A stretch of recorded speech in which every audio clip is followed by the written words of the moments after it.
हाय, मी राणी.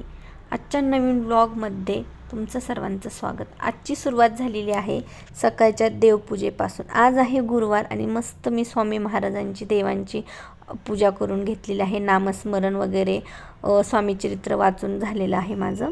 आणि त्यानंतर ह्या डब्यात काय आलं आहे तर ह्या डब्यात आलेले आहे आलू पराठे. कारण की आज मी जेवण नाही बनवलं आणि नाश्ता देखील बनवलेला नाही. का की आज आहे गुरुवार आणि मिस्टरांचा उपवास असतो. आयुष सकाळी स्कूलला गेलेला आहे, तर त्यासाठी मी त्याला टिफिन बनवून दिला होता स्नॅकमध्ये बटाटा. तर मला नाश्ता बनवायचा होता माझ्यासाठी. तर मला इथे अश्विनीताई टिफिन घेऊन आल्या होत्या. आलू पराठे मस्त छान असे आणि खूप छान असे आलू पराठे होते आणि मला आलू पराठे खरंच खूप आवडतात मनापासून. त्यानंतर मग माझी देवपूजा वगैरे झाल्यानंतर इथे हे मी माझ्यासाठी ताट करून घेत होते. आणि आज खूप थंडी आहे. तुमच्याकडे थंडी आहे का नक्की सांगा. आज जरा म्हणजे गार वारा येत होता, असा हवा जास्त होती आणि थंड हवा होती, त्यामुळे थंडी खूप आज वाजत होती. आणि इथे मी माझ्यासाठी ताट बनवून घेते. थोडं मी मेयोनीज घेतलं आणि सॉस आणि ती आणि शेंगदाण्याची मिक्स चटणी आहे आणि पराठा घेतला आणि म्हटलं मस्त छान आपण उन्हाला बसून खावं. ऊन तर काय फार जास्त येत नाही आहे, पण थोडं फार काय येतं ह्या खिडकीतून. तर मी इकडे येऊन बसत असते ह्या वेळेस. आणि हा वेळ थोडा माझ्यासाठी असतो, मी टाईम म्हणू शकते.